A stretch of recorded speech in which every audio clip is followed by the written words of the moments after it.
राधे राधे दीदी। राधे राधे जी। दीदी मुझे ये बताओ तुम, हाँ बोलो। जिन ससुराल वालों को अपनी औकात से ऊपर होकर बहू मिलती है, मतलब बहुत संस्कारी, घर चलाने वाली, वो तो उसकी कदर करते होंगे ना। एक बात बताऊं, यही तो होता है, जो ससुराल वाले नीच होते हैं ना, और उनकी औकात से बढ़कर अगर उस घर में बहू आ जाती है, संस्कारी, समझदार, सुलझी हुई, एक अच्छे खानदान की लड़की, तो उसकी कदर नहीं होती। ये लगा ले उस लड़की ने आज तक जहाँ बड़े बूढ़ों को कोई जवाब भी नहीं दिया होगा, उल्टा तक नहीं बोलती होगी, बेचारी बोलना तक नहीं जानती होगी। उस घर में जो चालाक सास और चालाक नंद होती है ना, वो भी उसकी जवान चलवाना सिखवा देती है। क्योंकि भाई कोई लड़की हद तक ही तो झेलेगी, उस बेचारी को साइलेंट ट्रीटमेंट देती है वो, है अपने मतलब सास जो होती है अपने बेटे के सामने तो अलग रूप में रहती है बहू के लिए, और बेटे के जाते ही अलग रूप में आ जाती है।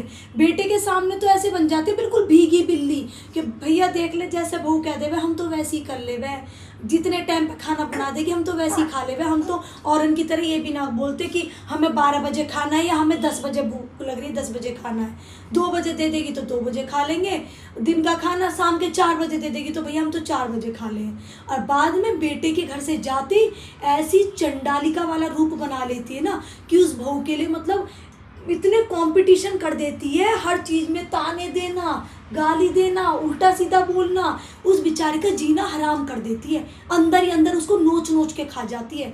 तो बहुत सारी जगह जो लड़कियां बोलना भी नहीं चाहती ना, सोचती है चल माँ की इज्जत के लिए, बाप की इज्जत के लिए, गांव बस्ती के लिए, समाज के लिए चुप रहे, उनकी भी मतलब आवाज निकलने लग जाती। क्योंकि भाई कोई भी इंसान हद तक ही तो झेलेगा। अब तुम किसी बेचारी लड़की को इतना परेशान कर दोगे, साइलेंट ट्रीटमेंट करोगे उसके साथ, है उसको इतना टॉर्चर करोगे, कोई कितना झूलेगा, कोई नहीं सुनता फिर किसी की। फिर वो बोलना सीख जाती है, फिर ले सास एक बोलेगी तो बहू 4 बोलेगी। अब बोलना जरूरी भी होता है ऐसे लोगों के साथ, वरना लोग बोलने की हदें भूल जाते हैं, बोलने की हदें पार कर जाते हैं कि मैं जवान से कैसे शब्द निकाल रहा हूँ, कैसे शब्द नहीं निकाल रहा। उसके माँ बाप के लिए, उसकी बहन के लिए, उसको उसकी बहन को भी चरित्रहीन का दर्जा दे देते हैं। यही तो चीजें होती है, लास्ट में आकर के उस बेचारी को बोलना पड़ता है, क्योंकि उसका पति भी नहीं सुन रहा, उसके सामने उसकी माँ बहुत बढ़िया है भैया, वो भी नहीं सुनता। वो कहता है नहीं तुझे गलतफहमी हुई है, मम्मी तो ऐसे रहती है, मम्मी तो वैसे रहती है, तुझे समझना पड़ेगा, दूसरे घर में आई है, तू अब मम्मी की तरह घर सोचती हो कि भाई ये ससुराल है। वो उल्टा अपनी वाइफ को समझाने लग जाता है, उसको ही उल्टा पहाड़ा पढ़ाने लग जाता है। तो उस टाइम पे ना लड़की के पास सिर्फ एक ही रास्ता होता है कि वो खुद के लिए आवाज उठाना सीखती है, खुद बोलना सीखती है।